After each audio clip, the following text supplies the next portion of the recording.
Fala pessoal, estamos aqui com mais um vídeo de, infelizmente, mais uma tragédia. Infelizmente, não morreu ninguém, deu tempo para todo mundo evacuar o prédio. Foi a tragédia que aconteceu no Ceará. O pessoal do meu canal está perguntando, está dando informação, gente comentando que tem um rapaz no meu canal que falou que ele morava em frente ao prédio, falou que o primeiro andar ficou todo destruído, mas parou. E eu vou tentar dar uma explicação como é que funciona isso. Quais os erros que acontecem quando a pessoa não tem experiência de fazer uma construção um pouco maior, que pode dar e acontecer isso. Uma situação que muitas pessoas cometem o erro de achar que um empreiteiro, por ter uma experiência em outra obra que ele fez, que ele pode assumir uma obra daquela ali. Eu não estou nem levantando a hipótese não tem engenheiro ali não, porque eu acredito que não tem tido engenheiro ali. Pelo menos deve ter um engenheiro canetinho, o famoso canetinho que se espalhou em todo o Brasil. O que acontece, cara? Você vai fazer um prédio daqui e dali, você tem um orçamento de 1 milhão para fazer, você contrata um empreiteiro com experiência que já fez prédio em outros lugares e nunca caiu. Só isso não lhe dá a garantia que o seu não vai cair. Por quê? Porque na cabeça da pessoa que não faz o cálculo estrutural, que não sabe calcular, não sabe o que é importante ali, quais são as forças que têm que ser consideradas ali, entendeu? Só um engenheiro que faz isso, só esse cálculo é só feito por um engenheiro. O que acontece? Eu vi na matéria que o pilar afundou, o pilar do primeiro andar afundou. E muitas pessoas acham que a estrutura, o ferro que vai ser colocado, o tamanho, a largura do pilar, a largura da cinta, isso que vai importar, isso que vai segurar o prédio. O cara vai numa obra, trabalha numa obra com um engenheiro e viu lá uma sapata de 1,20 m por 50 de altura, ele acha que pode replicar aquilo para qualquer coisa. E acontece isso. A pessoa tem que entender o seguinte, que a estrutura de um prédio, a parte de ferro de um prédio, ela serve para segurar o prédio inteiro, mas não serve para segurar o solo.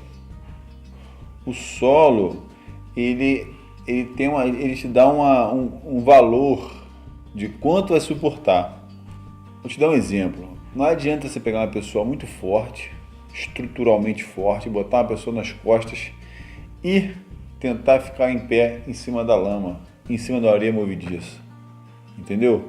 Então não adianta você chegar para uma pessoa, contratar aquela pessoa para fazer um prédio, porque ela viu alguém fazendo um prédio em outro lugar e já tem uma certa experiência. Não adianta, cara, não adianta, é aborrecimento.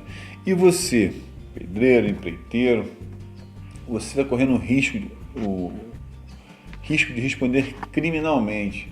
Não é só o dono que vai responder criminalmente, você também. Independente de você não sabia, você vai responder criminalmente também. Agora você vai virar um criminoso, porque você tentou assumir uma coisa que não pode assumir. Você não pode assumir um prédio. Não pode. Eu não estou levando nem a hipótese ali, não tem nenhuma placa, nenhuma assinatura. Se o engenheiro assinou, né, o famoso canetinho, nem foi lá olhar, nem fez o projeto, nem nada, isso aí está perdido. Isso está perdido. Pô, se você vai fazer você vai ser um empreiteiro, não tem problema nenhum fazer obra, para levantar prédio, não tem problema nenhum. Só que você tem que pedir no mínimo, o cálculo estrutural do prédio. No mínimo, o dono tem que fazer isso, é o mínimo.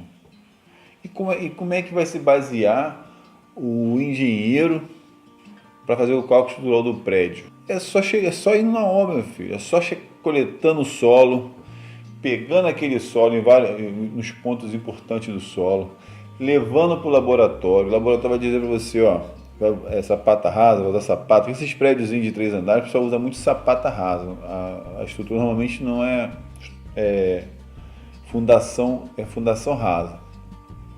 E o que acontece?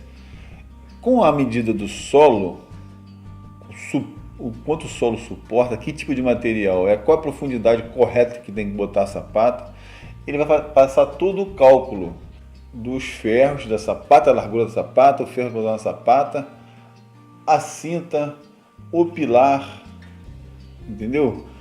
Não adianta você chegar lá e contratar, você de curioso, achar que vai botar uma grande cinta que vai ficar muito forte, que você não sabe nem às vezes para que serve a cinta. Você vai colocar uma cinta muito grossa, desnecessária, aumentando mais o risco do desabamento do prédio, porque você elevou mais o peso do prédio e você não sabe nem para que serve, o que aquela cinta vai segurar. Por isso que não pode assumir essa responsabilidade, não pode assumir. Você é um empreiteiro, é um cara experiente. Se você realmente é um cara experiente, se você é um profissional, você tem que ter um projeto aqui dali. Eu sei que o trabalho está difícil, eu sei que você vai ficar com medo de falar para o cara que tem que ter um engenheiro, mas quando a música parar, todo mundo fica desesperado. Já é o segundo prédio que cai no Brasil aí, com bastante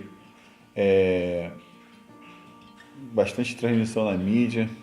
Vão pegar, com certeza vai ter todo mundo preso. E no final sobe sempre o mais fraco. E se você se respaldar, você está precisando trabalhar, você tem uma empreiteira.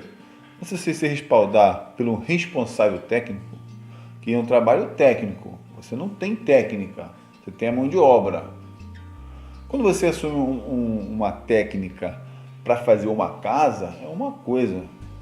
Porque uma casa, eu costumo falar que até 2 andares, tudo dá muito certo. Passou de 2 andares, já complica um pouco mais.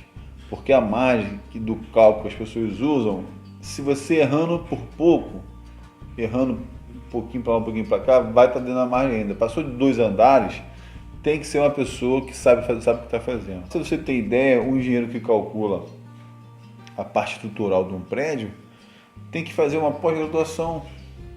Para você ver como não é brincadeira, tem que ser pós-graduado. Um engenheiro, ele faz também, mas o cara que é especialista nisso, o cara tem que ser especialista para quando for pegar um prédio muito grande. Um cálculo muito, muito complicado, entendeu? Então não é brincadeira.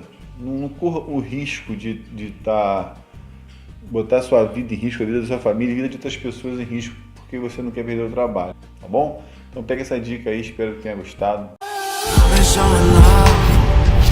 Attention that